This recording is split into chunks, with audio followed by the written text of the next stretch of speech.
ನಮಸ್ಕಾರ, ನೋಡ್ತಾ ಇದ್ದೀರಾ ನ್ಯೂಸ್ ಫಸ್ಟ್ ಸ್ಪೆಷಲ್. ನಾನು ಪ್ರೀತಿ ಆಕಾಶ್.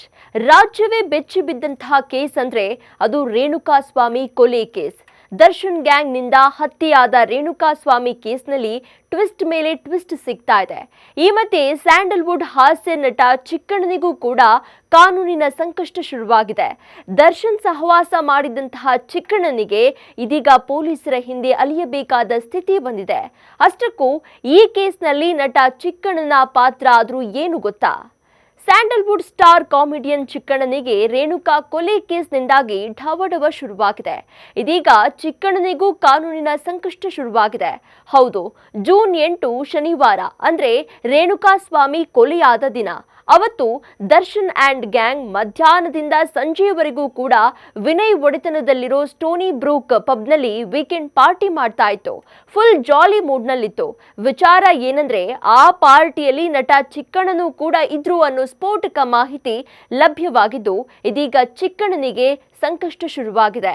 ಮಧ್ಯಾಹ್ನದಿಂದ ಸಂಜೆಯವರೆಗೂ ಸತತ 3-4 ಗಂಟೆಗಳ ಕಾಲ ದರ್ಶನ್ ಟೀಮ್ ಪಾರ್ಟಿ ಮಾಡಿದೆ. ಈ ವೇಳೆ ನಟ ಚಿಕ್ಕಣ್ಣನು ಪಾರ್ಟಿಯಲ್ಲಿ ಜಾಯಿನ್ ಆಗಿದ್ರು ಎನ್ನಲಾಗ್ತಾ ಇದೆ. ಇನ್ನು ಸಂಜೆಯಾಗ್ತಾ ಇದ್ದಂತೆ ಅದಾಗಲೇ ಚಿತ್ರದುರ್ಗದಿಂದ ರೇಣುಕಾಸ್ವಾಮಿಯನ್ನ ಪಟ್ಟಣಗೆರೆ ಶೆಡ್ಗೆ ಕರೆತರಲಾಗಿತ್ತು.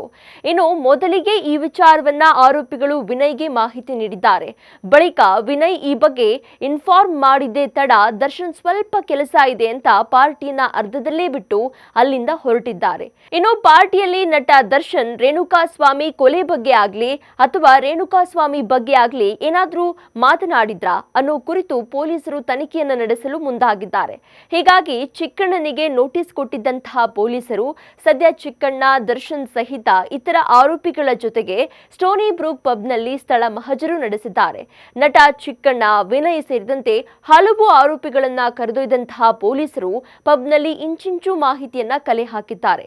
ಇನ್ನು ಸ್ಥಳ ಮಹಜರು ಬಳಿಕ ಚಿಕ್ಕಣ್ಣ ಅನ್ನಪೂರ್ಣೇಶ್ವರಿ ಠಾಣೆಗೆ ತಮ್ಮ ಕಾರ್ನಲ್ಲೇ ಆಗಮಿಸಿದ್ದು ಅಂದು ಏನೆಲ್ಲ ಮಾತುಕತೆ ಆಯಿತು ಎಂಬ ಬಗ್ಗೆ ಪೊಲೀಸರು ಚಿಕ್ಕಣ್ಣನಿಂದ ಮಾಹಿತಿಯನ್ನ ಪಡೆದಿದ್ದಾರೆ.